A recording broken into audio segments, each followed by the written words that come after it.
Do, do, do.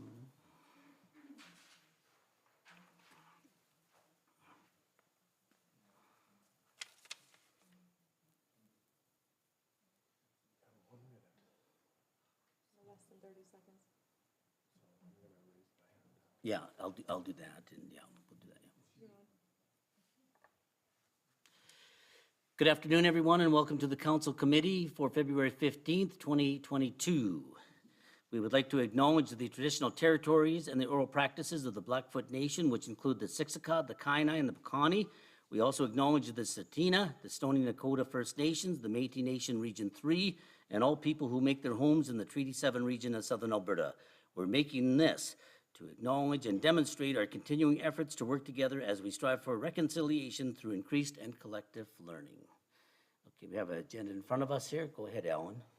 Yes, thank you. I would like to add number 9, a closed meeting session pursuant to Section 20 of the FOIP Act regarding disclosure harmful to law enforcement. Okay. Now, we'll skip the first one on the agenda there. Chase couldn't make it there, so we're going to do that at another meeting there. Communities in Bloom will be up at 5 o'clock there, so we'll wait for them. So we'll just move to number 3 on the agenda, Corporate Safety Performance Overview and Council Statement of Commitment. Sherry Christensen. Go ahead there, Sherry. Thank you. Good afternoon, Mayor Petrie and Council. For those who I haven't previously met, hi and welcome on board to City Council. I am here today to provide you a little bit of insight into our Occupational Health and Safety Program and, of course, share with you our previous Council Statement of Commitment and hopefully have you consider signing anew. So first thing I would like to maybe share, and maybe all of you are very familiar with this, but the city's Occupational Health and Safety Program, essentially it was built off of the Partnerships and Injury Reduction Program. That is a program that's voluntary. It's a government-approved program, and essentially that program gives us the basis for creating a strong occupational health and safety program. We started that program in 2011. That's when we had our very first audit, once we got our program established. And from there, upon being audited, if you're successful, you earn your first certificate of recognition. And of course, the city did that. And since then, we have been working to maintain that certificate throughout that time. So just so that you know how the process works, after you have your first audit and you successfully pass it, for the next 2 years after that, an internal audit is conducted. It can also be external, but the only difference is they're a little bit more lenient to you as far as your scoring goes. After those 2 years, the cycle starts all over again, and you need to be recertified and score well enough to hold that certificate and retain it. So I have just kind of provided an overview in my package as to what that program looks like, and also touched a little bit on the benefits of having being a participant in the partnerships program. Some of the benefits that come with being involved: we can minimize accident costs, both direct and indirect. We can improve worker productivity. We can improve employee well-being and job satisfaction. And of course, we can work towards lowering our WCB premium rates. So as one of the leading indicators to indicate that we're on the right track, I have provided some key performance indicators in my package. The first thing that I point out is all of our different audit scores that we have achieved throughout the years. The information highlighted in blue is all of the external numbers. And when I talk external numbers, that's where we actually have to bring an outsider in to make sure that we're actually doing the things that we say we're doing, and give them the opportunity to talk to staff to further confirm that we're doing what we say we're doing. So I've outlined our scores there for you. Our last external audit was in 2020, and in that audit, we scored a 91%. In 2001, it should have been an internal audit, but our certifying partner reached out to us and basically said that because we've consistently had high audit scores, they invited us to do a action plan in 2021. So we did complete an action plan with several objectives and milestones, lots of deliverables that had to be submitted to the certifying partner. And I'm happy to report that we were actually given a score of 100%, both on the QA and on the audit itself. As another performance indicator, I have to look to a lagging indicator, and that indicator is WCB. I recognize WCB kind of focuses all about money, and although that is a very, very important part, the bigger part of it is the fact that if we have lower rates, it means we're hurting fewer people and we're having less severe injuries. So although the dollar value is what we look at and say, hey, that's good, truly the underlying portion of that is the fact that we're hurting fewer or less people. So as related to the workers' compensation system, basically it's insurance, just like any other insurance. You hope you never need it, but it is there if you need, if it comes to that point. The types of coverage: medical and return to work support services, protection against loss of income, and it's also lawsuit protection for us. It's mandatory that we participate in the WCB program, that we pay the premiums into it. And rates are set based on full funding, collective liability, and accountability and incentives. So essentially what that means is the WCB board collects enough premiums to ensure it can fund all of the current and future costs of the claims that arise each year. Collectively, an employer's rate is affected by the claims experience and trends within its rate group.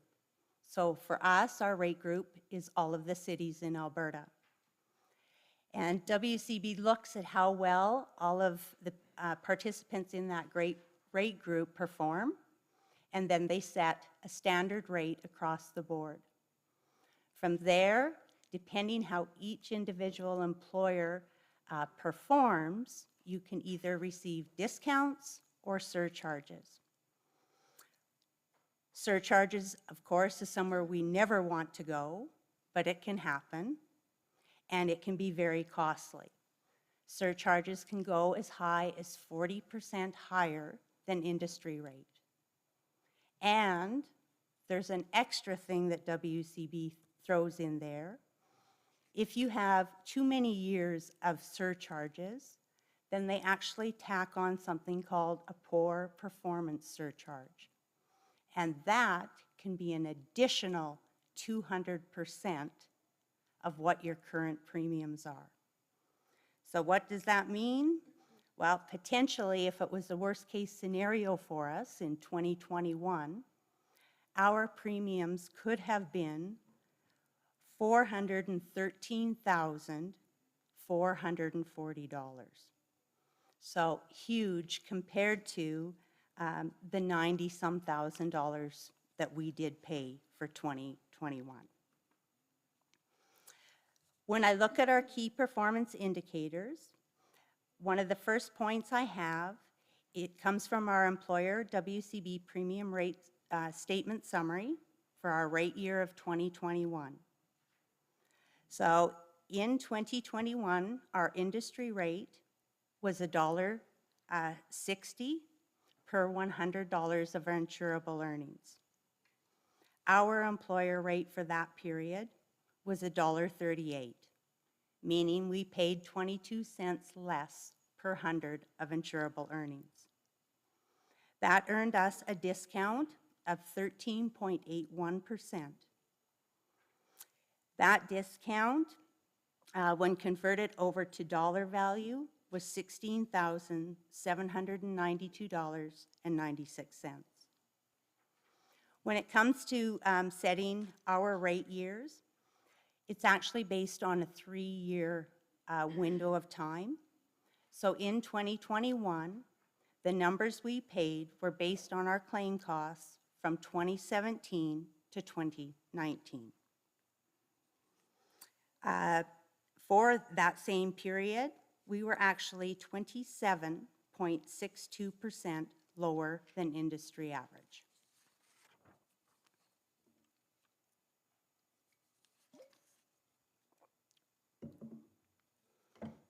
The next piece of information I share is our PIR executive summary. It's our 2021 projection report. And basically what happens here with this PIR executive report is WCB takes a look to make sure that we have a certificate of recognition in place. And from there, they decide what kind of a discount we're going to get for having that certificate. For having the certificate alone, you automatically get a 5% discount at minimum. From there, depending on our performance, we have the opportunity to get those discounts. They look at 2 other factors. One is, did we ourselves improve our performance from one year to the next? And or are we maintaining industry leadership? Meaning, are we doing better than the rest of industry? Depending how our numbers pull and where we're going to have the biggest opportunity for a discount, that is what WCB gives to us. So for 2021 projection report, the area we scored best in was the fact that we are maintaining industry leadership. Our claim costs from 2018 to 2020 were actually 62.09% lower than industry average. Then they take a look at the next reporting period, which would be 2019 to 2021, and we're even better, 87.31% lower than industry average. So as a result, we will get a discount, and that discount will be at 10%, and in early May, we should receive payment of $12,160 for being better than industry.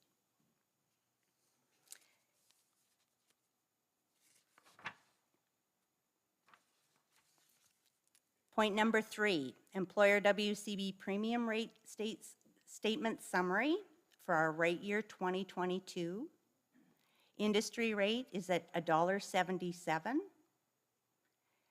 The employer premium rate, $1.22. So this time, we're actually 55 cents lower than industry average, which will result in a 30.85% discount.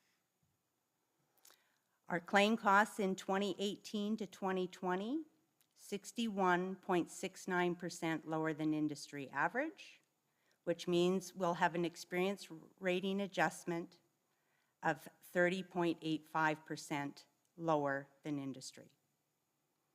How that equates to dollar value, I don't know that number as of yet. WCB has not shared those numbers yet at this time. Point number 4, our PIR cumulative discount. Because we have had our core since 2011, I just thought it might be a fun fact to take an average annual refund and see what that looks like. And to date, it rounds out to be about $10,250 a year that we are getting back in rebates. And total PI refund totals to date, once we get that check in early May, we will have received approximately $123,000 back that we would not have received if we were not participating in the partnerships program. One note that I do not have in there, but I just thought I'd throw it out as a kudos to Our staff, I'm happy to report, looking back over the past 5 years, our severity rates have been lower than industry average. Our frequency rates, as far as hurting people, lower than industry average. Our average cost per lost time claim, lower than industry average. In all 5 years, every year, it's the same story for all 3. So that kind of comes to a conclusion of the few things I wanted to share with you as far as where we're sitting. And my next thing on the agenda is Council's statement of commitment to our occupational health and safety system. So as you will have seen, we have a commitment that our previous councils have had. I'm hoping that you will consider doing the same. I've provided a few options for your consideration. One being, hey, we could just go ahead and use the exact same council statement of commitment that we've been using for several years now. Option number 2, we could use the exact same with just a few words changed, and I've highlighted that change of wording for you. Basically, what the recommendation there is that we just focus a little bit more on the psychological and social well-being that now is a very heavy component under the occupational health and safety legislation. Number 3, I pose to you that you certainly could come up with your own statement of commitment. That would be refreshing, but it's not necessary. And number 4, you could rescind the formal document altogether, although that is not what I was hoping for. So, recommended action, the council accepts the corporate safety performance overview and furthermore confirms its commitment to health and safety management system by approving the modified statement of commitment as presented in option 2. And that's it for my report, but I'm open to any questions, should you have any. Overall, it looks good, I guess, yeah. So we're doing well, which is great. Now, for the commitment there, and maybe I'll get direction from Alan there, and I'll open up for questions. Which one would you prefer there, like if we make the changes for the second one she recommended? I think you guys should all huddle together and draft a brand new one. No, I think I would go with Sherry's recommendation and accept the report and option 2 there, and you could do a motion to that effect. Yeah. Okay, any questions then? Okay, Councillor Idris, yeah. Thank you. Kudos to you and the staff. Amazing work. I really like option 2, but I just want to hear from you, what does that adding, especially social well-being, because the mental and the physical have been there before, although there is some change in wording, but the social well-being, what does that, is it just commitment on paper, or are we going to do something? Through the chair to Councillor Idris. The social well-being is just really about mental health and happiness and making sure that everybody's in the right place. Physical safety is important, and that's really been the primary focus of occupational health and safety program for a very long time. But it's just so much bigger now as far as the psychological and social well-being. As far as doing things, I think we do already. COVID maybe has put a little bit of a damper on that the last couple of years for us already. But during our annual health and safety or staff safety days, often we bring in different types of guest speakers who speak to personal well-being and different things that we can do. We focus on both internal and like work life and home life. We have had all kinds of topics and guest speakers coming in talking to that effect. We've taken it even to nutrition side of things at times. So it does run deep, and it's all about the betterment of each of us. You're welcome. Councillor Waldrop?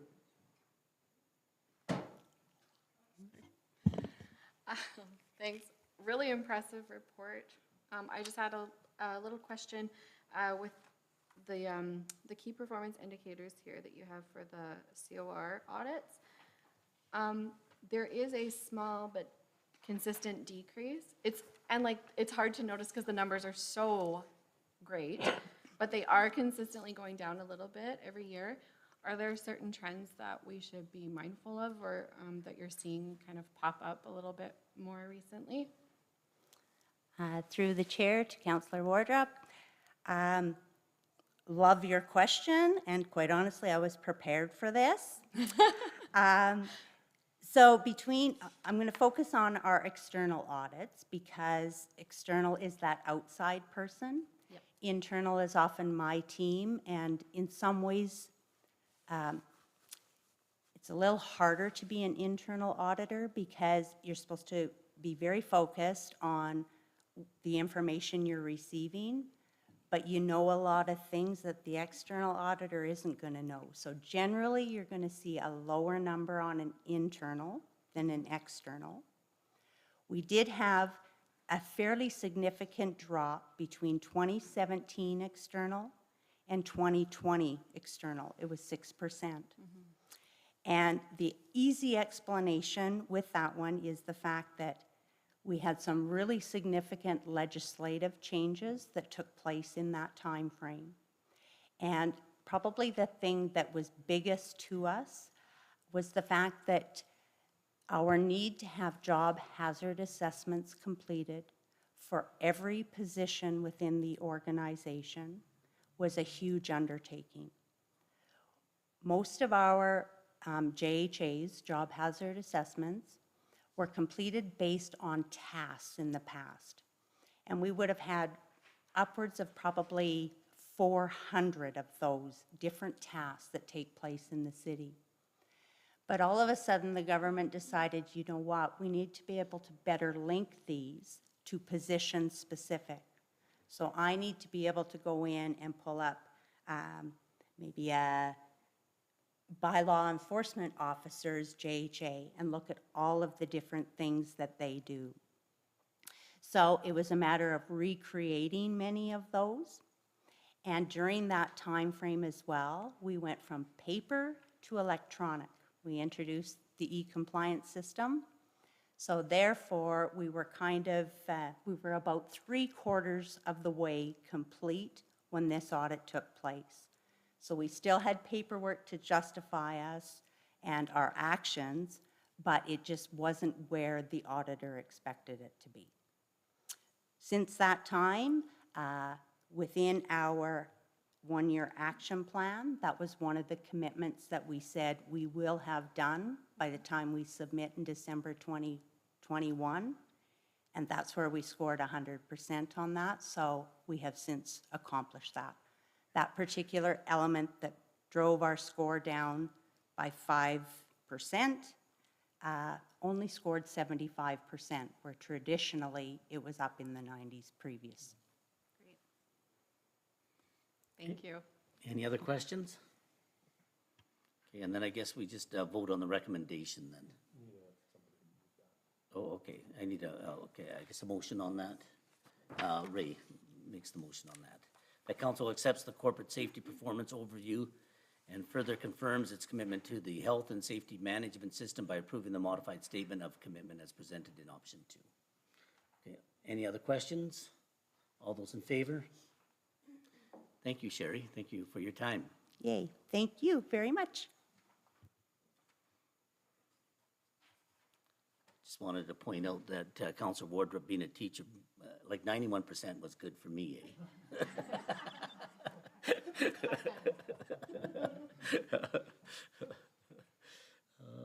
Lisa, do you know if Communities in Bloom is out there now? Or, yeah.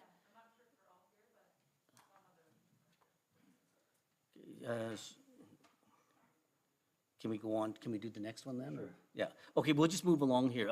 Parking on city property. Amy? Thank you. Through the chair to mayor and council. Administration received a complaint regarding residents parking trailers and other vehicles on city property. Our current practice is to not require the trailers or vehicles to be moved unless they are causing traffic issues. The complaint noted that parking vehicles in tall grass that isn't mowed could become a fire hazard and also makes the area look unattractive. When municipal enforcement officers visited the area, it was noted that the trailers and vehicles from this particular complaint are not in an unsightly condition and are not causing traffic issues at this time. It was also noted that additional vehicles, separate from this complaint, further up the alley, were also found being parked in the same alley and ditch and were not causing any traffic issues. The resident has contacted us again, also concerned with the environmental impacts such as oil or gas or grease from the vehicles leaking onto city property, and also questioned what other items would be allowed on city property. Could you put a garden shed there? Could you put rocks? Could you put garden planters and things like that? This person who submitted the complaint would like the vehicles to be moved off of that property, either to, excuse me, a different location or onto this person's private property.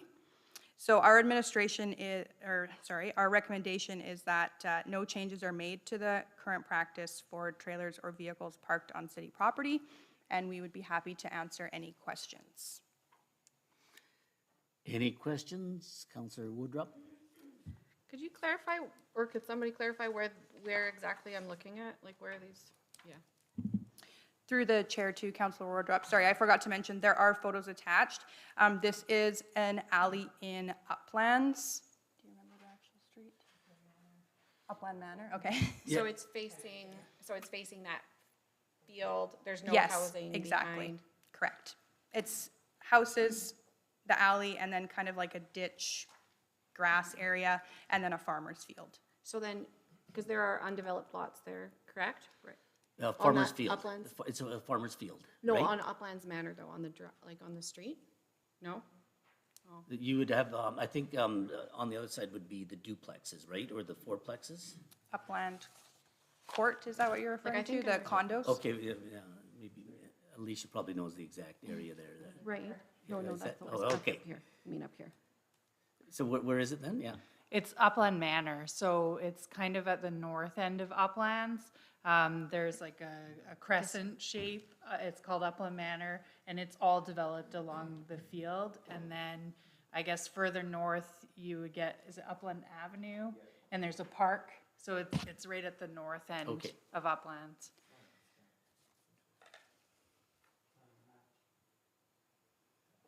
Okay, yeah.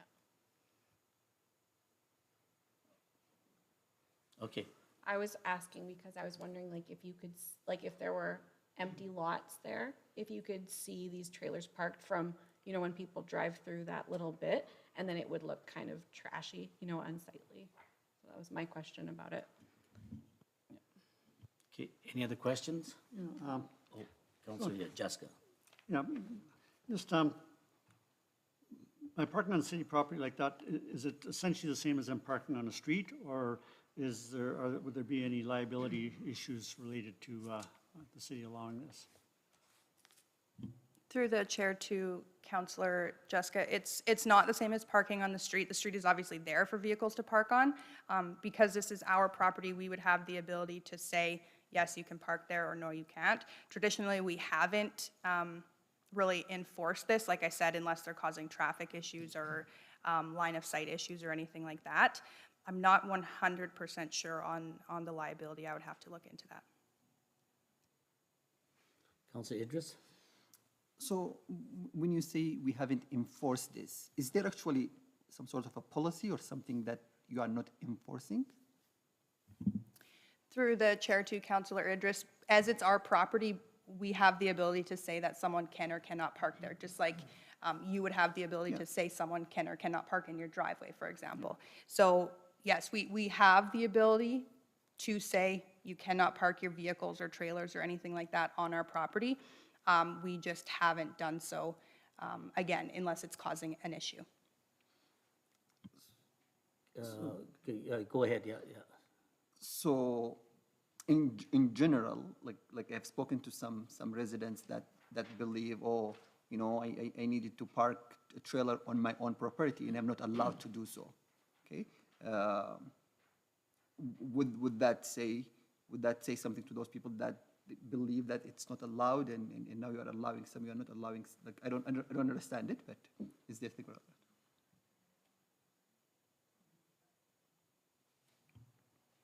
that? Through the chair to Councillor Idris, I just had to confirm with development, but they are allowed to park trailers on their own property, yeah. Any other questions? Councillor Prentice. So is this any different than all the trailers in town that are parked on city property in the back alleys?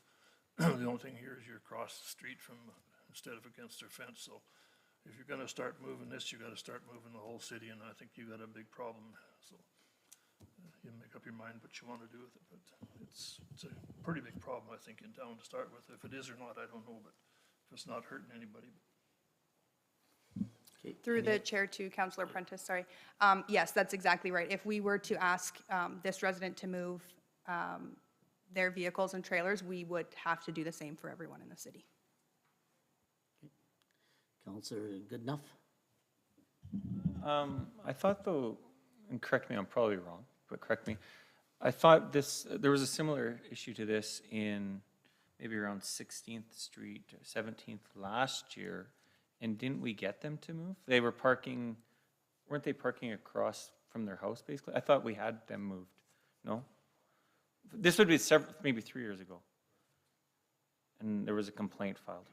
Sorry. Through the chair to Councillor Goodenough. Yeah, this matter was brought forward in the past, and pretty much just as Councillor Prentice mentioned, you know, so long as the trailers weren't impeding traffic in an unsightly manner, destroyed, demolished, or appear to be abandoned, we just, I don't want to say turned a blind eye, but so long as they weren't meeting that criteria, we used our discretion to allow them to stay. And that's the big thing for us, is the discretion of determining whether a vehicle is in an abandoned state, if it's in an unsightly state, or if it's a vehicle, if it's unregistered, unplated on city property as well. There's a lot of things that our department looks at when determining whether a vehicle needs to be removed from city property. Go ahead. So then, just to that note, then what's not to say that I find a spot and park my trailer there instead of having a storage unit where I have to rent and pay it monthly if I keep my trailer clean? Through the chair to Councillor Goodenough, I would say that's probably what's happening, is that, you know, people see the opportunity to park something where they may not have to pay for it, or they may not be aware that technically they aren't permitted to park there, but because there's been no enforcement, then there obviously hasn't been many issues with it. If I may add to that too, in all the cases where we've looked into abandoned vehicles or trailers on city property, in, I would say, every case, minus one with a vehicle, the trailers were located directly behind the residence. So we haven't run into a situation where people around town are just finding a city lot and dropping their trailer on, because that would also be something we would be looking at, and that, in my opinion, we probably wouldn't allow that either. You know, most of the time it's people parking it across from their house on a city property in the alley where there's room and it's not impeding a garbage truck, or in the event like out on 17th where there's that vast space behind the Meadowbrook Trailer Park, they're parking them on city property up behind their fences. So they're even still behind the residences where they're located on city property. Okay, Councillor Woodruff. Yeah, I hear you that it's not an issue as of right now, but I don't know if I like the idea of having a policy and then just choosing not to enforce it because, you know, this one person, it's not bothering them, or clearly it's bothering somebody else. And if it's policy, then it's policy. I don't see why not enforce it. I understand that it's not, you know, maybe it's not causing an issue right now. I think personally it's kind of unsightly. It kind of looks, I don't know, I don't like the look of it. But, you know, the complainant is fair to say, like, It's not supposed to be there. And I don't know if we want to start picking and choosing who can park where on certain, you know, public properties. And see it, you know, like, I don't know, somebody could just decide, well, hey, like, this is a, I don't want to say free-for-all, because that sounds a little extreme, but yeah, why have a policy if we're not going to enforce it? But then we get into a situation like Council Prentice says, like, I mean, if we start to do that, then where do we start and where do we finish on that? You know, I mean, I don't know if this one, I know what you're saying, you're right, we have a policy, whatever, but I don't know if this one is causing us much harm, and if there's a situation where a trailer is, you know, like, let's say parked in front of your place there, I think there are courses, you know, to solve that issue there. If we do, oh, sorry, John. No, you never looked. Councilor Nesbitt, go ahead. Yeah. Excuse me, Mr. Mayor. I don't think it's an issue at this time. And when it becomes a big issue, that's when you act. But looking around the community, there are lots of trailers in the alleys right now, parked in places where maybe they shouldn't be, but we've got one complaint. And although that's a valid complaint, I don't think, if you move those, you're going to have to move them all. And that is going to be a huge job to do. And I used to own a storage lot, and I'm even for this. Like, I wouldn't mind parking my trailer in an alley if I had one. Any other comments? Go ahead, yeah, go ahead. Yeah. If we do choose to leave this be, I think it would be good to make a note of it and actually formally revisit it at a time, just to make sure that we're not, you know, seeing an uptick in complaints or things aren't getting unsightly. It would be an issue that would be really easy to nip in the bud, and then if it got, you know, if it became an issue, then it would be kind of a, I don't know, kind of a silly thing to let get out of control, I guess. But I see the point on both sides. Yeah, no, and that's fair. Go ahead, Amy. Yeah. We can definitely keep track of this. We have obviously all of our complaints entered, so we can monitor that. If you'd like us to bring it back in a year's time or something like that, we can definitely do that. Should we just bring it back, or should we bring it back if there's enough more complaints? What would you like, Counselor? I guess, I don't know, I'd be open to anybody else's suggestions. I'm not sure if it should be multiple complaints. It sounds like the person who's complaining is really adamant. And they're finding, you know, numerous ways to complain about the same issue. Yeah, that's hard for me to justify to somebody, right? Like, if that's my property, somebody's not supposed to park there. There's policy, I find it unsightly. Was that you that complained? Hard to say no. Was that you that complained? Yeah. She lives in the other end of town there, yeah. Counselor Idris. I think it should come back if there is some sort of a policy solution that will get us out of this idea of not enforcing something that we have on the books. I agree with Councilor Wardrop, the fact that when we keep, because it's not only about this, it's about the science, it's about other things, that there is this belief in this community that sometimes council enforces what they want and they don't enforce what they don't want, and things like that. If there is a policy solution that will get us out of that, then bring it back. If I could just add on to that. Yeah, go ahead. Yeah, I think that's the biggest thing, is just having the perception that we enforce what we want, we leave what we don't find personally offensive to us, or that's not bothering us.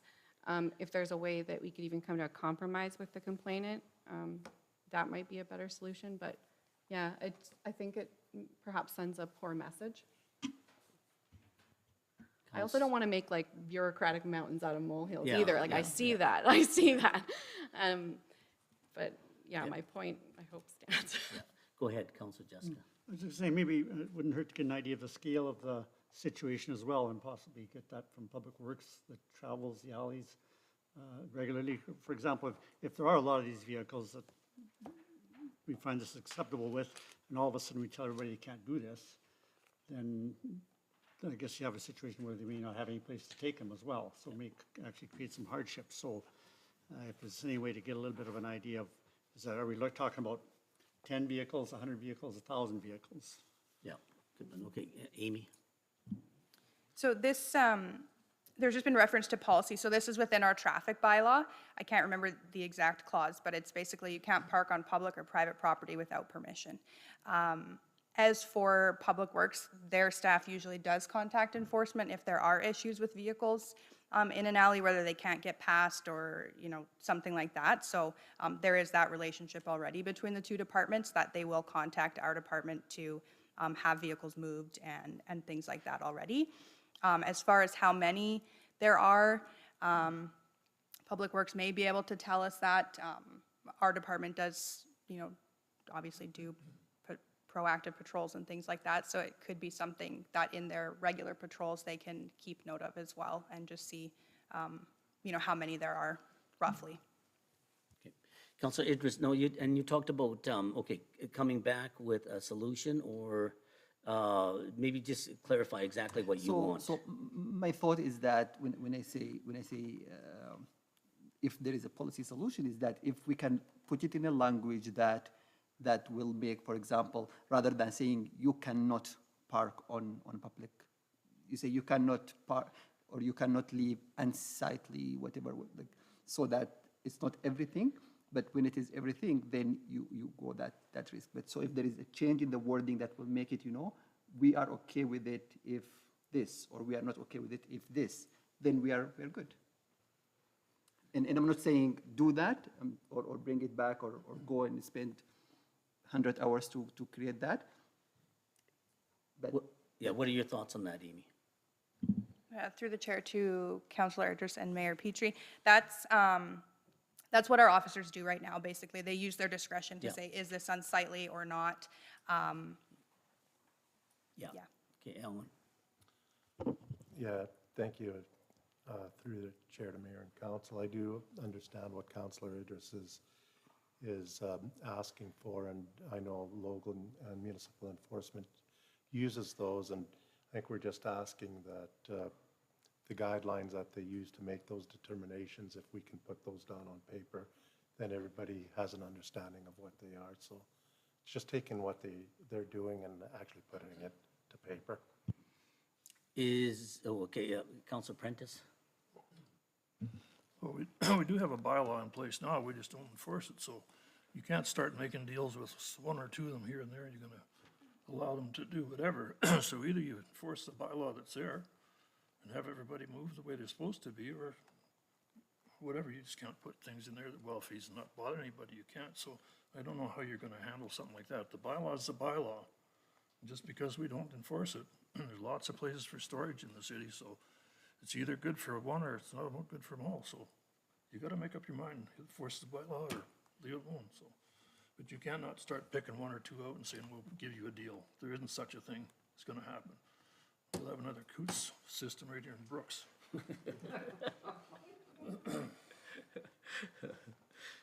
Okay, where do we go from here then?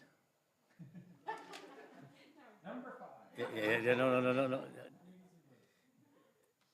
Again, we do have the bylaw, and we can put those guidelines right within the bylaw. Okay. So go ahead, Councilor Nesbitt. I was just going to say, obviously, these trailers aren't causing any problem other than people don't like to see them there. There's plenty of room there, as there is in a lot of areas of Brooks for people to put their trailers. Granted, there are an awful lot of storage lots that people could pay to put their trailers, but I think anything that's in the back alley where it's crammed in there and there's not enough room for a truck to get by, and I'm sure the garbage trucks would let us know already if that was the case. But we could be opening a big can of worms here because there's an awful lot of trailers in the, but we do have a bylaw. So we got to decide here if we're going to follow the bylaw or if we're going to make options. Councilor, good enough. I'll weigh in on this now. No, I'm joking. I think that there's a bylaw there. I think it's important to enforce it to the best of our ability. I think that when a complaint comes in and the person or the vehicles that are not following the bylaw, they should be moved, and, or whether it's through how you properly do it, whether it's a warning and then a ticket, I think they need to be moved as complaints come in. I don't think we now need to go on a witch hunt looking for vehicles, that you don't need more work on your plate. But I think as complaints do come in, they should be moved. And whether they go into storage or onto their own property. I think, and my reasoning behind that would be is city properties, it's city property, it's someone's property. And it's not, they're not renting it, they're not, why should they have that advantage? Rent a lot and, or rent a storage unit and do what's proper, so. Because I know if I was living there, I'd be furious if I had to look outside my house and see trailers. Because maybe they bought those houses so that they could sit on their deck and look at the prairie, and now they're looking at a trailer. It's against the bylaw, so the law's there for a reason. So you're saying to deal with it on a complaint basis then? Well, I think it would be just like anything. We deal with things on a complaint basis. The neighbor complained or made a request, the bylaw needs to be enforced. Am I mistaken on that? If there was, an example would be secondary housing. If we found out that there was secondary housing going on, a complaint would be made. We would follow up with making sure that they follow the rules that are laid out. The rules are there, then let's enforce it. Councillor Jessica. Well, I'm almost feeling like it's not broke, don't fix it. But if I heard correctly, Amy said something about no parking on public or private property without permission. If this becomes an issue, do we start having people get permission and give them some standards that they have to meet? And then that way the areas are still available for that kind of usage, but we have some limits. Councillor Wardrop. That's great. Could I see, or could you repeat the specific words of the bylaw? We're getting right in there, but people can park on public property as long as it's not unsightly and it's up to bylaw or enforcement to decide that? Or like, what is the actual language? Through the chair to Councillor Wardrop. So in a nutshell, the bylaw states that no person can park a motor vehicle or any form of a vehicle on private/public land, and that's without consent. So if someone has consent, they can do that. However, we have a lot of other bylaws that a parked vehicle on private property could turn into. So there's a provincial law that says you can't have an abandoned vehicle, right? So that's a vehicle that's been on a highway for more than 72 hours, whether on private land or on public land. So even though the vehicle could be in good shape, it could be considered abandoned, right? If, say, they were given consent to park there, that's perfectly fine. But then if that vehicle becomes unsightly under the unsightly bylaw standard, where the vehicle then becomes a derelict, which is the wording in our bylaw, then we would then have that to fall on. So that's kind of been the practice as of now. When we receive complaints, either the first thing we do is we show up and we determine, is this vehicle or trailer impeding traffic? Is this vehicle, if it's not impeding traffic, so it's not a traffic issue, is it unsightly? Does it appear to be abandoned? Does it appear to be derelict in nature where it's broken down, tires are slashed or windows are broken? Those are all those things that, again, Alan was talking about putting into writing. Those are the things that we're looking for when we arrive on scene, so to speak, to determine whether a vehicle is in good shape to be on that property. There's a whole bunch of bylaws that could actually fall into a vehicle on private land. So I hope that answers the question.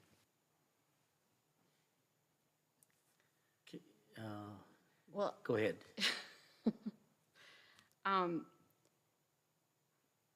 let me just, Okay, so where do we want to go with this here now? I mean, the issue here is enforce the bylaw or don't enforce the bylaw, or enforce the bylaw on a complaint basis, or keep the status quo. So there's basically three options here. Excuse me, Mr. Mayor. Yeah. Councilor First Nesbitt? off, if we're going to go that way, we should deal with the complaint at hand. There is a complaint now, and if we just leave it and not do anything about it, so we're going to have to come up with a policy, either follow the policy we got or make exceptions. but we still have to deal with the first complaint. We can't just ignore it. Okay, go ahead. I guess I think it just comes down to, somebody complained, it's against the bylaw, like it's on, they don't have permission to park there, so why not just enforce the bylaw? Right? I don't know. Yeah, yeah. enforce the no, bylaw. and I know it's one of those, because we open up sort of that can of worms here, because by enforcing this one, do we get the domino effect where it goes around the whole community here? So, you know, and I used the scenario that we went through last summer with the cemetery there, eh? Because basically everybody, not everybody was, but Yeah, ooh. but it was overkill, Yeah. like in that situation there too. So we might end up with the situation I think Councilor Prentice said, and I know we have a bylaw, whatever, but we could be opening up a whole lot of can of worms. But at the other end, we're also challenged with, we have a bylaw, we should enforce it, or don't have the bylaw then. Yeah. You know, yeah, so, or do it on a complaint basis, but okay, I gave 3 options here, so I kind of need a consensus here and where we go with that, whatever. So, what were the 3? Deal with it on a complaint basis, follow the bylaw totally, right? Or what was my 3rd one there? Get out of control. Yeah, get out of control, yeah. What do you guys want to do? Council Prentice? Well, maybe what you start doing is doing some advertising on these trailers parked in the back alleys, and start working on it and give people some time to work on it, and by fall, have it so there is nobody parked there. You know, like give some warnings Yeah. and whatever, and clean it up. Either do it right or not at all. I know the city of Medicine Hat, you don't park anywhere. Absolutely not. So the bylaws there, once you get it cleaned up, there's no problem. So it's went on for so long, it's gonna be hard to clean up, but it's either you do one or the other. You can't start playing games with people. Yeah, So- no, So I would suggest advertise and Yeah. whatever, and if we want to do it, let's advertise it, and within 6 months, if those things aren't moved, then they're gonna get a notice, and it's gonna be, they're gonna have to move something, you know, then you're following the bylaw. Yeah. I think that's reasonable. Yeah, and I'm fine with that there too, because basically we're out of the summer then too. Like people are, you know, we're into the summer and then they have to store their trailers Gives them anyway. the summer to work on it. Yeah, and it gives us, yeah. I think the biggest thing too is a perception of fairness, right? This Yeah. is the big issue that I have with it, is like, right, like you have a legitimate complaint, and where exceptions are made here, they're not made over there. That doesn't, right, give people a sense of fairness and faith in good governance. So I think giving people a chance to, yeah, clear out, find a different spot, Yeah. plenty of time. Everyone should be happy in the end, and we've done our due diligence and we've enforced our bylaw. Yeah, okay, council, good enough? Can I ask for a point of clarification? If I was to park my trailer in front of my house, not attached to my truck, my camper, that would be Illegal. illegal, right? So when I looked at your pictures, these trailers aren't attached to any trucks. So would that technically not be illegal then? Through the chair to Councillor Goodenough, though, the ones in the photo are not in an alley, so they're not technically on a highway. They're on private/public property, so you have to be, a trailer has to be hooked up to a vehicle on a highway, which is defined as a street, road, Okay, alley, thank things you. like Yeah. that. Okay, no, I just want to clarify, because I'm thinking then they're obvious. Okay, thank you.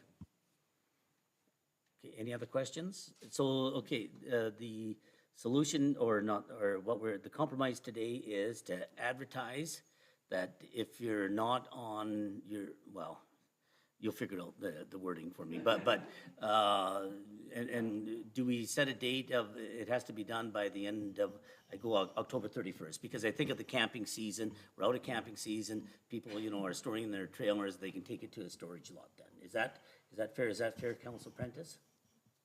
That's good, but we should let the others know also that are parked on city property with permission, that they will not be able to do that after October 1st. Like these people will get the October pictures. 31st, I said, yeah. Yeah, October. Or whatever, 31st. whatever it date we is. give, yeah, Whatever you yeah. decide. Yeah. Okay, are we good? Everybody happy with that? Okay. Okay, so do we have to do anything other with this then? Yeah. No, because we're not changing the bylaw or resolution. Administration will take that as direction. Okay, so, okay, we're good. Okay, good debate. Okay. Okay, we're gonna go back to Gail Anderson. Communities in Bloom. Okay.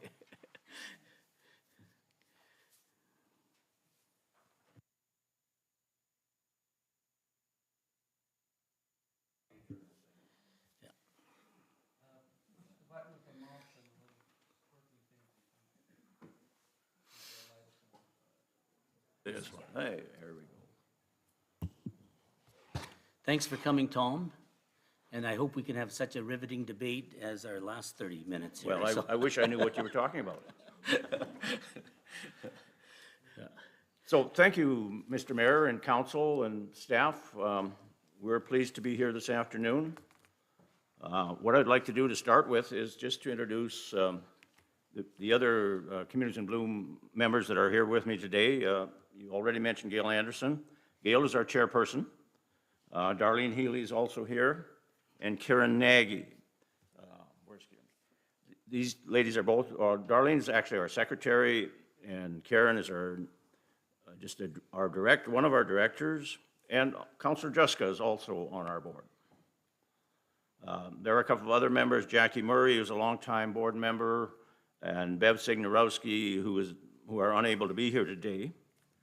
But in past, there have been many other volunteers who have served on this board, and I wouldn't even try to list them because I don't know them all. I just wanted to take this opportunity, first of all, to thank you for having a chance to come and talk to you today. We have some things that we're going to bring forward, but before I do that, I just want to maybe give you what I call a short history lesson. First of all, Communities in Bloom was started in Brooks in 2001. It was initially under the umbrella of the Chamber of Commerce, and then formally incorporated as a body, as a charitable organization, which we are a registered charity, in 2004. You start in Communities Bloom as a provincial organization. When you first get started, as we did here, competed provincially with other Alberta communities in terms of beautification and responsibilities and so on and so forth. We progressed from provincial to national and competed in categories basically usually based on population size. So we competed generally in the under 15,000 population category. Won a number of awards, and if you've taken time to look at the front entrance of the City Hall, there are a broad display of the certificates and other awards that Communities in Bloom has received over the years. We have also competed internationally for 2 years. Just a quick rundown on the kind of projects that we've been involved with. Historic buildings are one of them. We've identified heritage trees. All the murals that you see around the city have an origin through Communities in Bloom. At one time, there was a special murals funding program, which now does not exist anymore, but basically all the murals you see were funded in one way or the other from grants and other sources. You're also involved at one time with the banners that you see around on poles around the city. We have a poop and scoop program. The doggy bags that are out on walking paths and so on and so forth are part of our responsibility. Flower beds, probably one of the biggest projects that has been an ongoing program for us for years, is another one.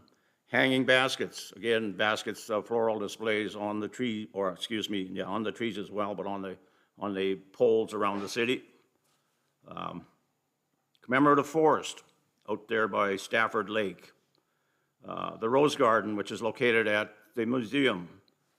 And our most recent project was the wind sculptures that you see, some out by McDonald's and one on both the east and west end of Castles Road. And I just want to suggest to you that maybe it would be nice to see a couple more wind sculptures right here at City Hall.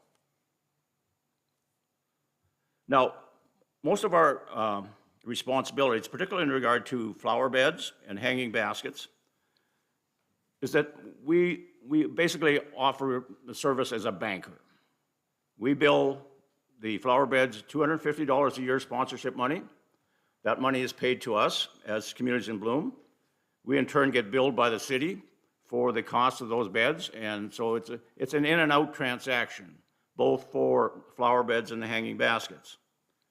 Then we also collect sponsorship money for the trees that get planted at the commemorative forest. And again, that's an in and out kind of an activity. Now, in both cases, or in all those cases, the city is completely involved in planting, maintenance, and so on and so forth. We appreciate the fact that the city over the years has provided us $4,100 in sponsorship money or operational money every year. And in the last 3 or 4 years, an additional $1,500 that has gone to the Poop and Scoop program. The bags that we buy are expensive, but they are also biodegradable. Having said all that, Communities in Bloom right now is in a state of flux. There are times when we feel like we are being taken for granted in this community. There are also times when we are unsure of our future. We have an aging board of directors, and we sometimes are not sure of the support that we get from the city. We get verbal support from elected officials, but often we feel that does not translate to tangible support at the working level. So having said that, there are 4 or 5 specific issues that I would like to bring to your attention or to deal with this afternoon. First one is called terms of reference or operational guidelines. These terms of reference were originally drafted when Martin Shields was the mayor, and an updating process was started in February of 2020 at the request then of Mayor Morishita. Now, we exchanged draft documents between city staff and Communities in Bloom volunteers a couple of times, but this process has not gone beyond the draft stage. So for our future, and to establish a sound working relationship again with the city for the future, this work simply has to be completed. And that's all I'm going to say about it. I think we know where we are in the draft stage, but it's been a long time since any of those drafts were dealt with. Second point I want to raise is in respect to the Rose Garden. This garden was established in 2014 with the approval of City Council. Communities in Bloom has a working agreement with Brooks and District Museum, where the garden is located. And since 2014, the project has been handled almost exclusively by Communities in Bloom volunteers. There were some specific city responsibilities identified in the agreement that was signed in 2014 to included continuing irrigation and grass cutting at the museum, and also to provide specific assistance with pest and weed control through a licensed pesticide applicator. All the other work, pruning, general weed control, fertilization, planting, and sponsorship have been handled by volunteers. And just for your information, we have something like 200 roses growing over at the Rose Garden, and they have all been sponsored at $50 a piece. And this has all been done basically by private citizen or sponsorship. Most of the volunteer time that has been spent at the Rose Garden has been my personal time. I came aboard with Communities in Bloom at the request of the board at the time in 2013 to take on a project of developing a Rose Garden for the city. And that request is that the overall maintenance and operation of the Rose Garden become the responsibility of the City Parks Department. Communities in Bloom would continue to provide training, or would provide training for city staff, and would continue to volunteer as time allows. I'm 78 years old. I've been working with roses for 25 or 30 years, and it's something I love to do. In August of 2020, I had a knee replacement surgery.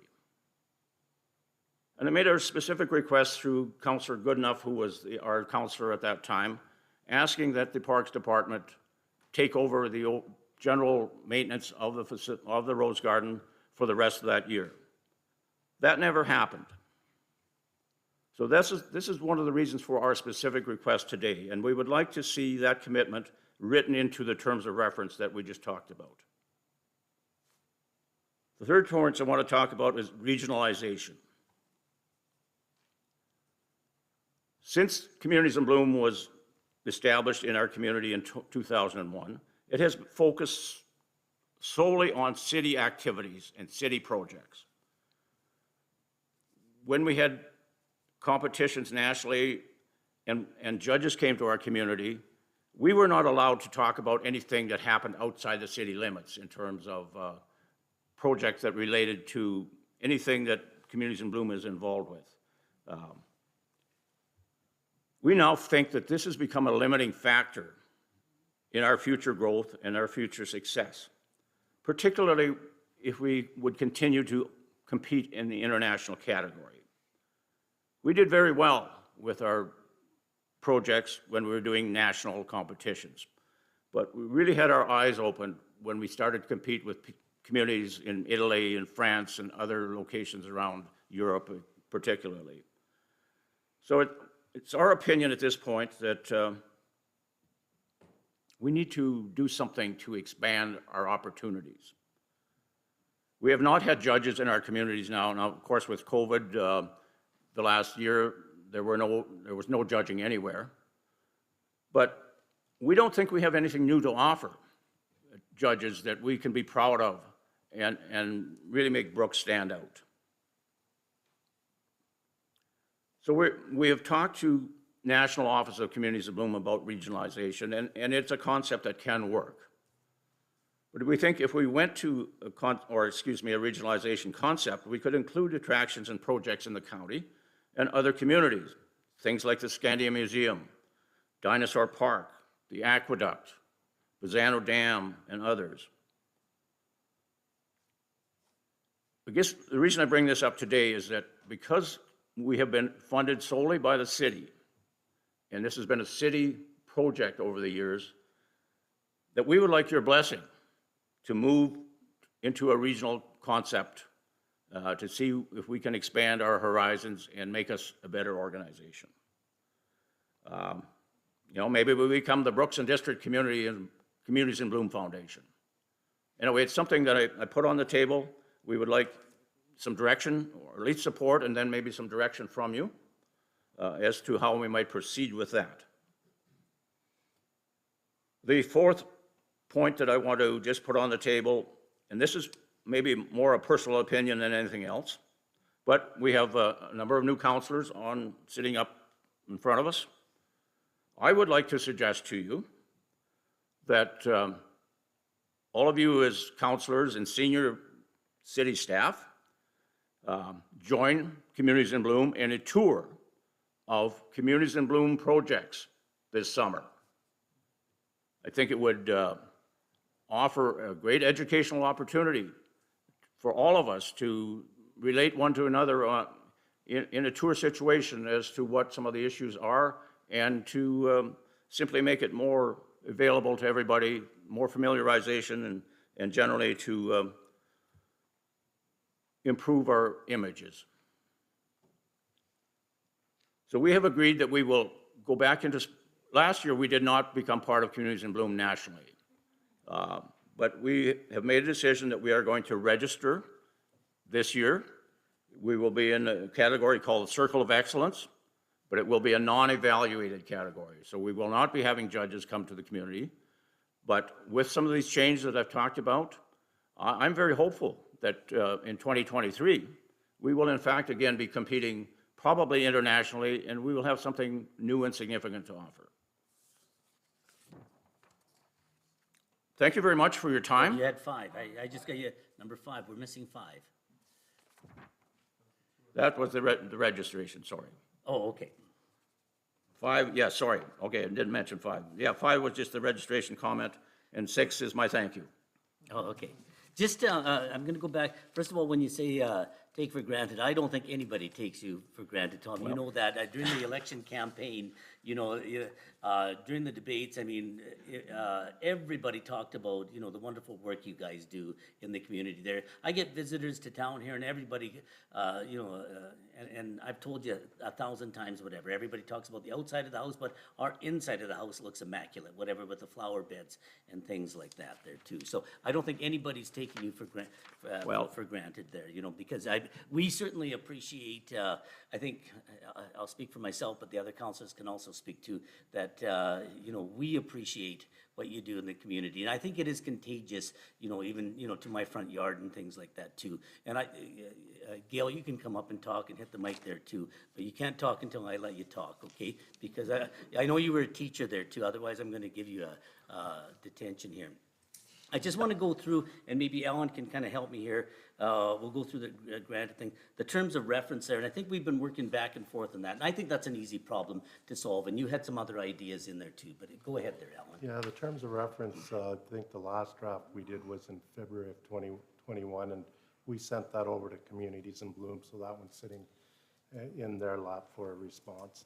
Yeah, and Tom, I think that's an easy thing to solve there Well, too. Yeah. I think we have responded, Alan, we just didn't seem to, the message, ahead, the go thing ahead, that Alan, didn't yeah, flow.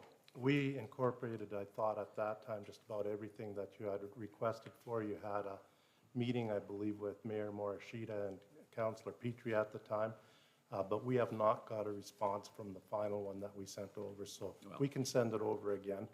Okay, And then, or if you have your response to that one, please forward it again too. But I believe that's the last, and I believe it's sitting with you. Yeah, well. yeah, we can work on that, yeah. And we're open, Tom, I think you had some suggestions in there, so we're open that. As far as the Rose Garden, I'll let Alan talk on that, because we'll have to talk to Parks, and then they have to kind of put it in their plan for the year. Is that how that goes then? Yeah, they'd have to put it in their plan, see if they need additional resources, and bring that to council, see if council accepts those, the requirement for additional resources, if any. But they'll have to plan that out and see what it would take. Maybe they have enough with their existing staff, but they'll have to determine that. Yeah. Regionalization, I think that's a great idea there. I think you probably have the endorsement of this council here. I'll let them speak in a second here too. A tour, I think a tour would be a great idea for, certainly open it up. I think most of us know where all this stuff is, but it doesn't hurt to get reinforced on that. And if staff wants to come along on that there too, I think that's something maybe you could even open up to the community, and certainly, for the students in the community too. Like, you often, as a teacher, field trips, wouldn't that be a great field trip to go out to see, the tree in the industrial park or the murals and get a little education on that there too? I think that should be part of the school system there. And the last one here, the registration, that was a registration? Yeah, that was just for information. Yeah, just for information on that. Okay, I'll let, go ahead, Alan, yeah. Just on the regionalization, you're looking at the county of Newell, and also, would you be looking at like the communities of Bassano and Rosemary and Dutchess as well? Yeah, like I say, we're looking for some guidance as to how to proceed. Suggested is there a joint services committee as a potential starting point? We have no real concept of how this could work out, but it would. I think originally our thought was that certainly Bassano and the other communities within the county would certainly be part of our discussion points. Go ahead, Alan. I think that would be a great starting point, and we could invite you to do a presentation at their next joint services committee meeting, because each of those communities are there. Yeah, I look at the wind sculptures there, and Darlene put years and years effort into that, and I think they look great. But I often talked about, wouldn't that be nice if those were in every community? And I'd still love to see them on the important intersections of Highway 1 and 36 and places like that too. But that would be sort of a regionalization thing on that there too. So good point. Yeah. Okay. We'll go around the board.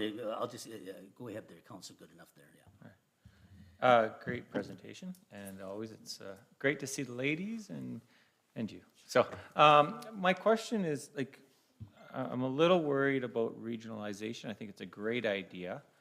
But my wondering if you guys have talked about or thought about volunteer recruitment and retention.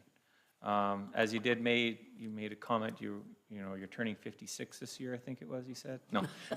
But how? He looks 56. He does look 56. With those new knees, he's 26.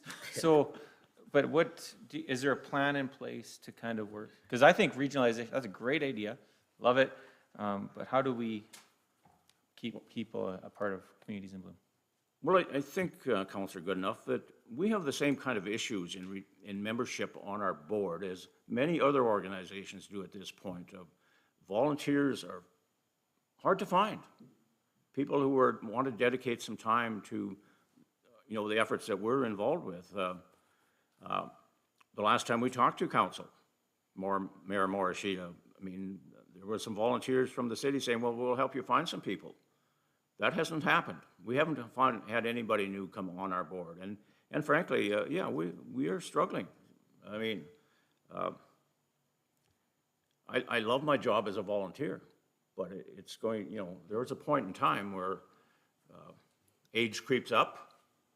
And anyway, any help that anybody can give us, whether, I don't do social media. I'm too old for that. But if that's where we need to be advertising, we need some help. And definitely, if we could find 2 or 3 new bodies that we could put on our board, that would be tremendous assistance. Councilor Waldrop, yeah. I have one question. Oh, go ahead there, Gil, yeah, sorry. I wanted to know if there is any counselor who has not visited the Rose Garden.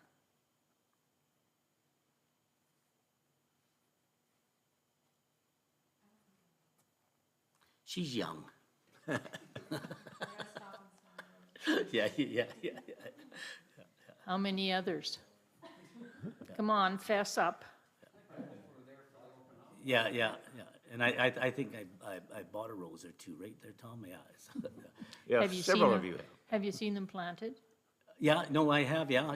In fact, when my wife was there, she was saying, I didn't know even you bought that. Oh, well.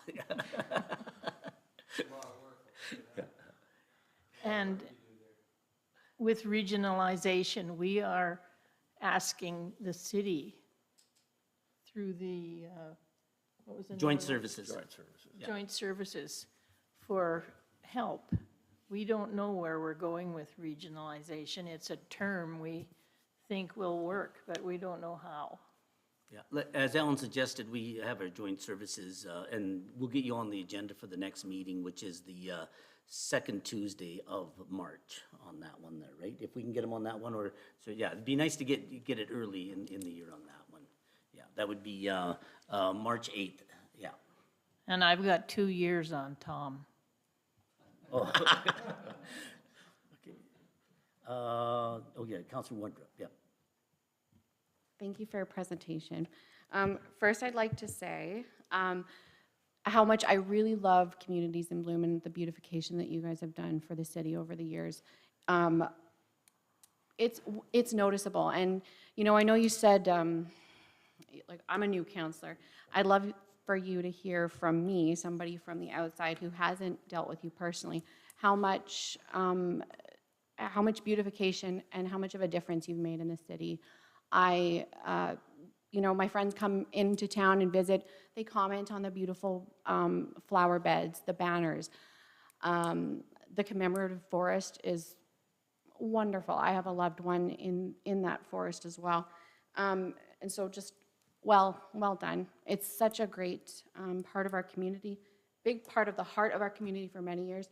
I think I speak for everyone, sincerely. So a couple things I wanted to maybe run by you or ask. So about the Rose Garden, sorry, I am the one counselor who hasn't been. And you know what, maybe I have been, I don't know. I feel like I've been in that area a lot, but anyway, as a teacher as well, I know that the way to move forward is through youth. And if we want to keep Communities in Bloom, a thriving organization that has that connection to social media, that has the outreach into the community for many years to come, which is what I would like to see, and I'm sure the rest of council would like to see. There must be opportunities to reach out to youth. Teenagers, youth, looking for volunteer opportunities all over the place. Spending time outdoors, a rose garden, that would appeal to many, many young kids, and even young families perhaps. That would be, I think, a really great way to, you could train them. You said you've worked with roses for many years. To learn from somebody so experienced as yourself, I think would be a really unique opportunity for a lot of the youth in our community.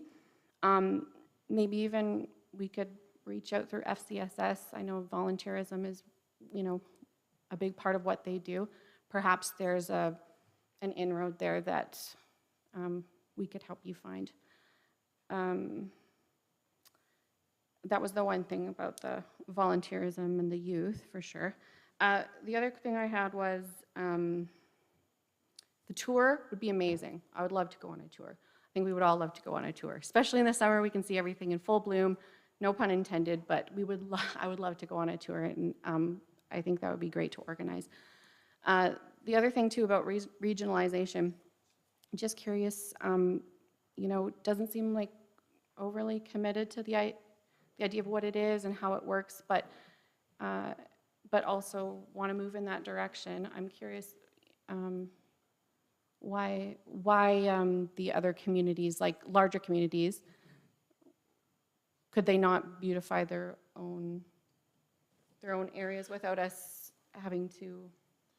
Do you know what I mean? Yeah, there are categories. For example, I think Tom can probably answer, like in Communities in Bloom, like for populations under 1,000 or something like that. So that's in place already. But yeah, he's looking at maybe if we go to a regional approach, we'll get more volunteers and do it collectively there. But yeah, not shutting the idea down, just curious. In terms of, but I would just like to, I guess, reiterate that point that I made, kind of through the Rose Garden, is that if we want to expand and get more involvement, maybe try the youth, or go that direction, and maybe we can involve some youth and some more volunteers in our community. Well, appreciate those thoughts. You're a teacher. Maybe you can spread the word in the educational community that, maybe there's room. Hey, I'm spending the last 2 weeks volunteering with school kids, teaching them to curl. Maybe we can have them come over to the Rose Garden and do some educational stuff. Absolutely. Yeah, absolutely. In terms of regionalization, this is a brand new concept to us. We have just started talking about this in the last 3 or 4 weeks. And it's intended, at this point, our intention is to broaden our horizon. And if Bazzano wanted to be a Communities in Bloom community, absolutely. They could start at the provincial level just like we did. It takes a core group in a community to start this process. And if through regionalization, we could interest Bazzano enough that they would want to go out on their own, absolutely, that would be great. Did you have anything, Ray? Go ahead. Go ahead, Gil. Yeah. This is some years ago. Jackie and I went to Bazzano and presented them with a mentorship idea and of them coming into Communities in Bloom on their own, and they were scared off. They felt it was too much overwhelming. work. Yeah. Go ahead, Ray. Yeah, well, I do appreciate that being on Communities in Bloom, there's lots there for me to learn, and it's kind of unusual for me to feel like a youngster on a particular organization, but energy-wise, I think you're going to make it hard for me to keep up.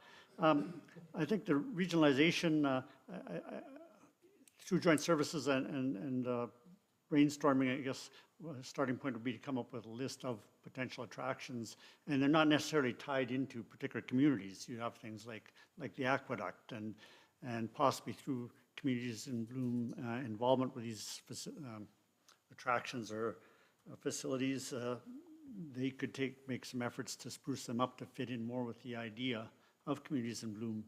And a large area would benefit from our Communities in Bloom activities and by becoming more attractive. I did look at the terms and reference that were distributed, and I did see that one of the things in there is a requirement for regular interaction with Parks and Rec, and I think that may have gone by the wayside a little bit, and that's very key moving forward, and I guess that's one of the things that needs to be taken care of for the coming year. But thank you very much. Yeah, go ahead, yeah, Councilor Woodruff, yeah. What would be the need, like what would you be needing from the Parks Department in term, like is it, what kind of commitment? Is it a large, large time or? Okay. Best way to answer that we're talking about sort of regular maintenance there. I typically, personally, I've spent 3 to 4 hours a week at the Rose Garden, weeding, pruning, more time in the springtime when there is major pruning. What I'm asking for, particularly from Parks, or have that become their responsibility on an overall basis, so that when I personally, or nobody personally on our Communities in Bloom board is prepared to step forward and keep the Rose Garden going, that there is backup. That in fact, if I break my leg and can't go out there, I just want some personal assurance that that project is not going to die if we as Communities in Bloom can't continue with it, through personal commitment. Could you tell me when, like what months that that 3 to 4 hours a week would be required? Well, from April through till freeze up. Okay. Thanks. Councilor Idris, do you have anything?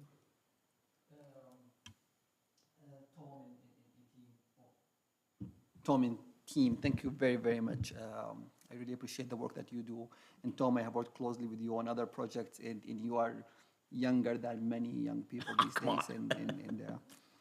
So, actually, talking about Communities in Bloom, I came to Brooks in 2006. And actually, my first interaction with the Communities in Bloom was in 2007 in the judges' tours. I was on the judges' tour when they came to the community gardens that was behind the cemetery. Right.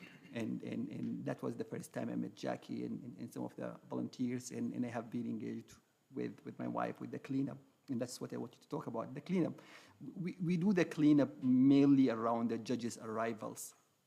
And we haven't done it now for a couple of years. I would love to do it even maybe more than once per year, just for a community pride, even beyond the idea of judges coming or not.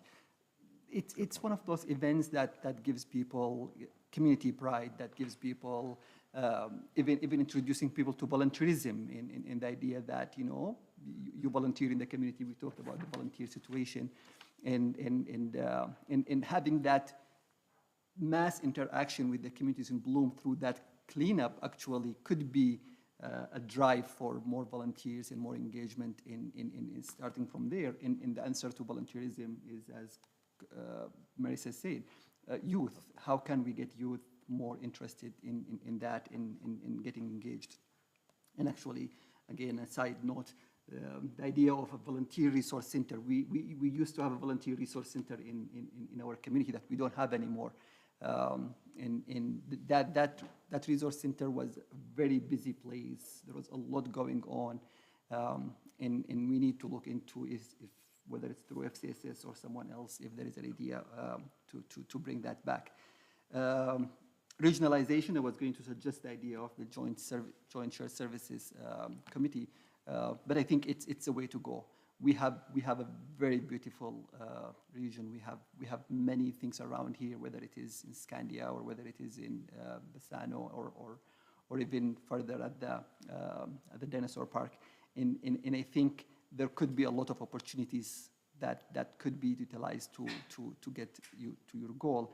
Have you thought about Or have you done, and like you mentioned something that you were not allowed to talk about anything beyond Brooks. Have you actually done something in the region okay. Okay, but you do have ideas. You mentioned some ideas, and those are the starting points. So you do actually have already a very good starting point in terms of projects. How it could be done is what we could help with and what could joint services help with. So thank you again, and sign me on the tour.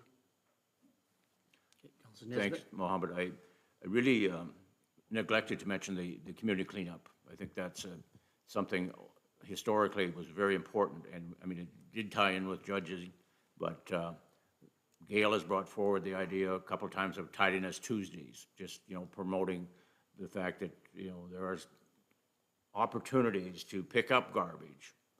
And I walk a lot in this community, and I see a lot of garbage out there that, doesn't lend itself to Tidiness Tuesday kind of thing.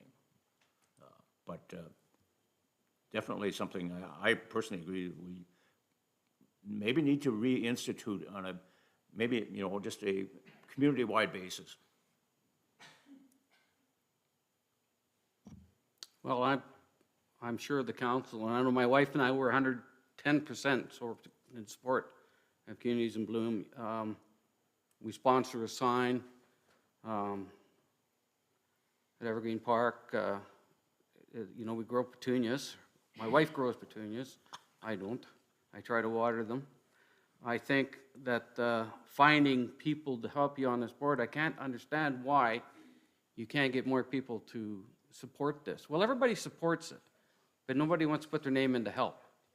And I get it. I understand you're worked to death. Got a lot of projects to go, and I think there's, 6 of you altogether? 6 on the board? Yeah. Yeah, and that's not enough. Not nearly enough. If I wasn't so old, I can't plant a bean and let it grow. My wife can. We need to get you out there with a shovel. Well, I can't do that either. She does that. Okay, Councilor Prentice, do you have anything? I think, excuse me, I think probably most people think Communities in Bloom has to do with flowers. And there's 8 factors involved, including heritage buildings and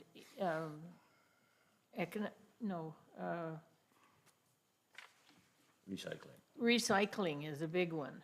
And there's 8 of them, and only one of them has to do with flowers. So there's lots of places for volunteers that they don't have to plant beans. No, but I know that the flowers stand out when you come in the community and you see all those flowers here. And people, for me, that's the first thing I think of. All that hard work you guys go to do all this stuff. And I just don't understand why there's only 6 of you on the board. But then you got a guy over there with a green thumb, and he also knows how to pick up garbage. Councilor Prentice there. Yeah, well, I've been around since the program started in 2001, so there's been lots of many projects and really good ones, big ones, and everybody's worked so hard to get it done. It looks great, but going regional I think is a great idea, but we already have a bunch of regional stuff with all the communities around, like fire and landfill, water, all them sort of things, recycle. So I think if you talk to that board, get their feeling on how it would go, it might be a good place to start, because we got them projects that are working really well for several years, so it might be some way to help fit in something. If it'll work, or if they're even interested, that would be the good start, I think. Thank you. Okay, just to wrap it up here too, I just to clarify on what we're going to do, we're going to do the terms of reference, get the one solved. The Rose Garden there, Alan will talk to Parks about that and about the plan for the summer for the Rose Garden there, and hopefully we get some other volunteers with that. And regionalization, it's like Council Prentice said, we'll invite you to joint services there, and we have Brooks, the county in Newell, Dutchess, Pisano, and Rosemary there. You'll get a feel from them on, because really, I mean, you can propose it, but if there's no interest on their part, there's only so much you can do, as Gail alluded to below, you know, it went out to Pisano and they got a little worried about that. So, yeah, I just want to, I want to thank you guys again, you know, what you do in the community there, and you know, thanks for coming to council again here today. If you have any final words there, go ahead there, yeah. Just thanks again. Yeah, okay, one last word from Alan there, yeah. I think if you approached any community in the country to join communities in bloom and they've seen what you've done, they'd be scared Yeah. to have to follow in those footsteps. Yeah. Okay. Thanks, guys. Okay, moving on here to 2021 Q4 Municipal Enforcement Report. Amy, you're up. Thank you. Through the chair to mayor and council, I will just provide a few highlights from Q4 from last year. So for outreach and education, the officers and myself continued to attend APIS training, which is through the province of Alberta. However, the province recently announced that it would not be moving forward with the original February 1st launch date, as they would like to have some consultation with the public prior to moving forward. I believe it's 90, not less than 90 and not more than 120 days. Car seat clinics were held in all 3 months in the quarter. Officers continued to work with the RCMP Community Policing Unit on various public relations initiatives, as well as participate in Safe Communities Committee videos. They also packed and handed out candy bags for Halloween with other emergency services and the Brooks Bandits, which is always very popular. We continued to meet monthly with the Brooks RCMP detachment and county CPOs to determine how to share information, improve communication, and arrange joint force operations. There was approximately 150 hours spent on traffic enforcement in this quarter. Violations include Class 7 drivers, AGLC violations, and speeding. And there was an estimated 310 hours spent on parking enforcement, proactive patrols, and other bylaw enforcement files or citizen complaints. One officer continued to undertake night shifts throughout the quarter, with many AGLC violations being found, including 9 impaired drivers being taken off the road, 6 in November. And the officer was commended by the RCMP for their work getting impaired drivers off of our streets. Toys for Tickets ran from November 15th to December 10th, and Cram the Cruiser initiative through Safe Communities was held in November as well, and all of those toys were provided to Smiles for Christmas. And our officers also participated in Safe Communities 12 Days of Christmas, where drivers received gift cards in place of tickets for minor driving infractions, and our recreation department also donated one-time adult use passes towards that initiative. Our online animal license system launched in September. As everyone's aware, this allows residents to renew their animal license online with a debit or credit card, upload any important information, and they can also report their animal missing. They are still able to to purchase licenses at City Hall as well as BAPS. And BAPS's financial information has been attached for your information as well. And just one more point before answering questions, we do have one officer retiring after more than 13 years with the city and over 40 years in law enforcement, so we thank him for his service. And I do have 2 of the officers here, I think they're both still here, and myself, if you have any questions. Okay, any questions? Councillor Prentice.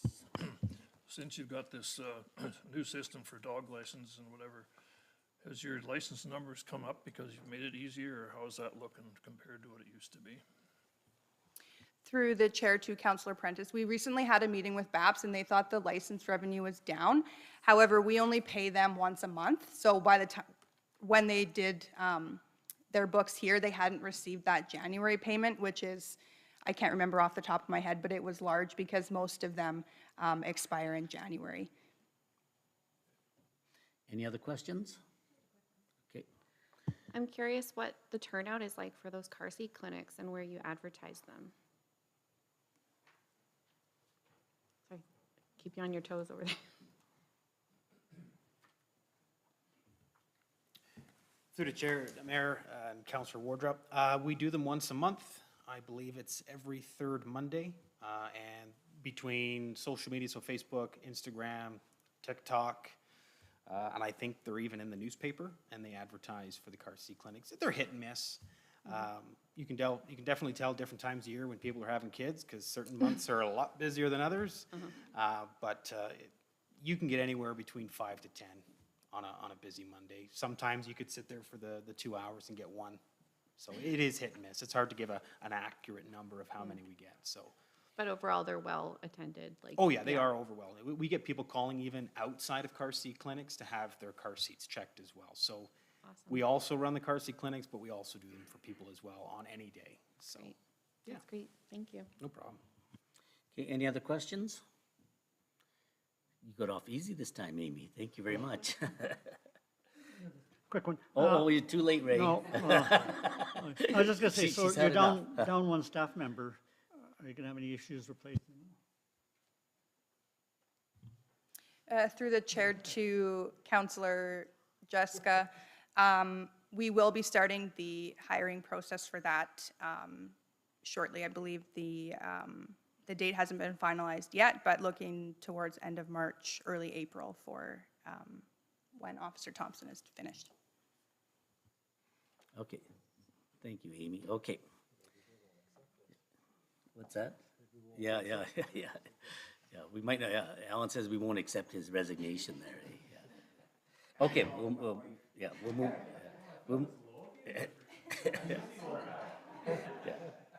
Okay, well, move on here to the Ecolai Russo soccer field. Alicia. Thank you, through the chair to mayor and council. City staff has met with representatives of École Le Rousseau and the Francophone School Board to discuss their needs for sports fields for their new school that's located at 500 Meadowbrook Drive East. They indicated to staff that they'd like a full-size soccer field adjacent to the new school. And they requested that the field be constructed and operational by September 2022. They indicated to us that the province had not provided any funding for the field, and they have requested that the city pay for and construct the soccer field. They have agreed that the school board would take over ownership of the property and would maintain the field, as is done with the other schools in Brooks. They've also agreed to supply the water used to irrigate the field. So staff put together a proposed location, which you'll see attached. We also came up with an approximate estimate of about $191,000, and you'll see that breakdown as well. Given the timeline, the price is higher because we've incorporated sod in the pricing due to the them requiring the field to be usable by September. We did also look at the price of hydro seeding, which does reduce the cost by about $63,000. We also already have a joint use agreement with the Francophone Regional Authority of the Southern Francophone Education Region, which allows joint use between the city and school facilities, as we do with other boards. In the past, the city's contributed $65,000 to the Uplands School Park structure, which was funded from the playground equipment replacement budget. The city also installed irrigation to the Uplands School at a cost of $40,113.93, which was funded from the Environmental Surplus Reserve. $60,000 was contributed to the Eastbrook Playground, and the city committed $40,000 plus matching of fundraising efforts of up to $20,000. And this was all funded from a County of Newell grant in 2016. So in 2021, we had earmarked $61,000 to the Environmental Surplus Reserve, which was to supply irrigation to the Francophone School. This could be used toward the irrigation project portion of the project, and our cash in lieu of municipal reserve could also be used for any additional funding that council wishes to contribute to the school. Therefore, staff is recommending that council contribute to the Francophone School's soccer field with a similar contribution as was provided to the other schools in Brooks. Okay, any questions? Councilor Prentice? So when is that school kind of scheduled to be open, or have they got a date of this yet, September, of this coming year? that's correct. Just to give everybody a little background, and it's kind of disappointing with Alberta Education or Alberta Infrastructure, or wherever it comes from. They'll build schools, but they set no money aside for landscaping or playgrounds or anything like that. And it's left up to the individual schools to go out and try to get these playgrounds, but just a side point there. And okay, any other questions on this here? Okay, all in favor of the recommendation? Oh, did you have, or just voting yes? Oh, Alan has something. Go ahead, Alan. Yeah, with this is a recommendation to council because it is spending money, and you'd have to set the level of what we want to contribute. I know, well, Eastbrook was just an expansion when we did the playground there, but the Upland School is a total of 105,000. Ideally, they would like it done by September, and that's at a significantly increased cost, but if you say we'll contribute up to that 105,000, it would have to be hydro-seeded, but if they could come up with additional funds, they could potentially do the sod, unless council's willing to fund the whole thing. Go ahead, Councillor Idris, yeah. Oh, okay, sorry. So did you say, did I hear, we gave 105 to Upland? Between the irrigation and the playground, yes, it was 105. Okay. Yeah, Councillor Goodenough? Just a question, and I don't know if we can answer this, but also, they had a Eastbrook Playground, they had a parents' committee that raised, I can't remember how It much, was but about 300,000 or 400,000, it seemed, yeah. 300,000 to 400,000. Yeah. And so, if I'm not mistaken, they're kind of asking for us to cover the bill on this. I would like to know how much they're prepared, the Francophone Association is prepared to fundraise, and if they've even started fundraising for this project. Obviously, and I know we don't know, but I'd be curious too on their enrollment for September. Councillor Woodrow? Yeah, just to add to that, I would like to see what their enrollment is and what capacity they would have as a community to fundraise, because I think that would affect how much we would contribute, right? If they've got a larger capacity to fundraise, perhaps we could, right, do around that $60,000 that we've kind of given to the other schools. However, if they are not able to fundraise as much, then perhaps we could look at contributing more. Yeah. It's Yeah, I'm, the feeling is. I know, it's tough, like, you and know, like, I agree with Councilor Goodenough. I think there's a responsibility where they have to do a little fundraising, because Yeah. I've been in enough schools, and I've sold enough sort of cookies and things like that, whatever. Every school does their own fundraising, so, but I'm fine with, just, it's an equal distribution of what we gave Eastbrook and Uplands, and, give them the same way. And if it's not enough for them, they have to come up with the rest of it then. On that, yeah. And to your point, and perhaps I'm a little biased, but just I would like to look at it from an equitable point of view, right? Like, if they're still a school, they still, should have an opportunity for recreation. We would have a joint agreement. We would be using that soccer field as well. Yeah. What's good for, what is it? The goose is good for the gander. That's what they're saying is. Yeah, and it's another soccer field for the community. Yeah, no doubt about it. The community would have access to that too. Yeah. Yeah, and it's another green space too. Yeah. So, yeah. Go ahead, Councilor Idris. I would like to accept Alan's recommendation with the 105, and then whatever comes after that, it will be up to them to fundraising, because we already have the 61. Yeah. That is earmarked for them, and we just add the difference to make them equal to the last school that we have. Does that work then, Alan? Yeah, okay. Are we fine with that? Yeah. Is everybody fine with that then? Oh, Sorry, on the mic. Could I clarify where the money's coming from? where the money is coming from Yeah. the city budget. So we had earmarked $61,000 for their irrigation system, and that's coming from our environmental surplus reserve. And that, yes, that was earmarked in 2021.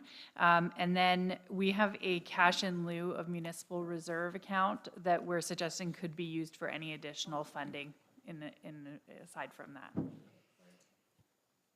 Okay, are we good with that then? Oh, okay, no, Council Prentice, go ahead. That piece of land now, that's the city's land? It's not under the school aid? That's correct, it's And city they want us to property. turn it over to them as their property when it's finished?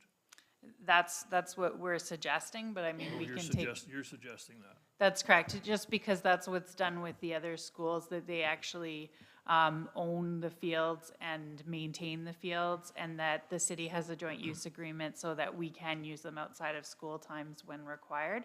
And so that's the recommendation we brought forward, but we can go back to them with anything that the city or that council feels we should. Okay, so we're getting a pretty good deal, then they're gonna get the land for nothing and the title and everything after the fact, plus $105,000 and no fundraising. So it's a pretty good deal for them, I would think, so. As long as there's a joint agreement that the city can use that, there's gotta be that Yeah, for sure. yeah.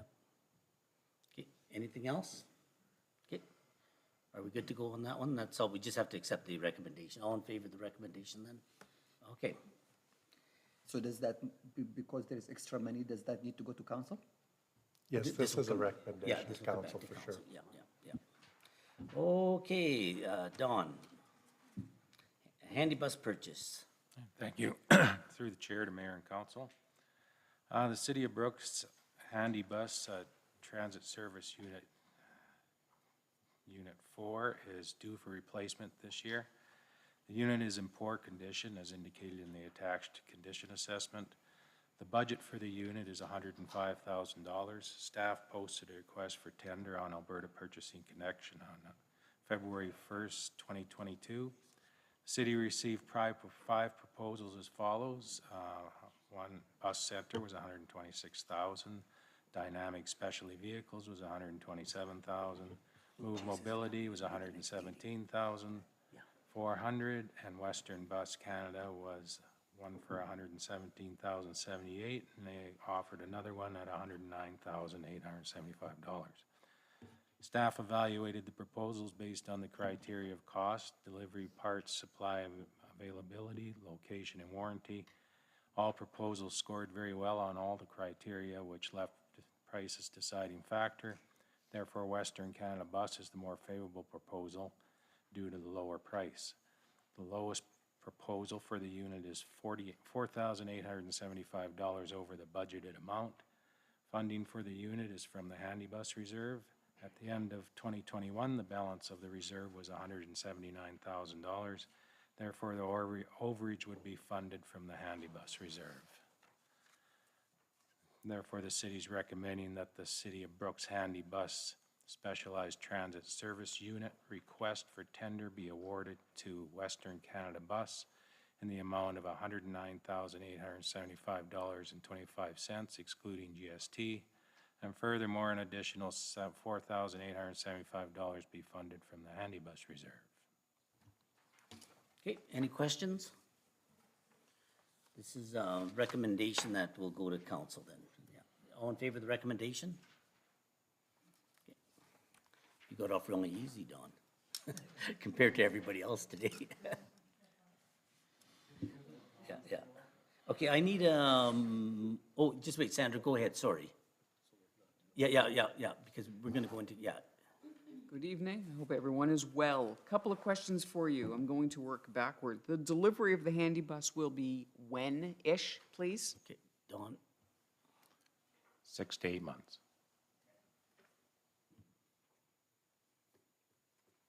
Going back to the school, if I could please get clarification, is it $60,000 or $105,000, please? 105,000. Is this school not eligible for the $250,000 playground funding from the provincial government? I don't know. yeah, This is the soccer field though, but that I don't know. it'd be a good question to ask the school. So if they're building a soccer field, it doesn't really count as playground equipment. It comes out of it just doesn't count. Is that correct? Like, is playground equipment defined as, or playground funding defined specifically as playground equipment and funding? Not for a soccer field? I'm not aware of that program, so I can't answer that without looking into that. And speaking of beautification, I am just wondering if the city is aware of the skateboard park's condition. I'm a little concerned about it. There's a lot of cracks in it. Not the graffiti, the cracks. And I'm just wondering if that is going to be looked at this year at all.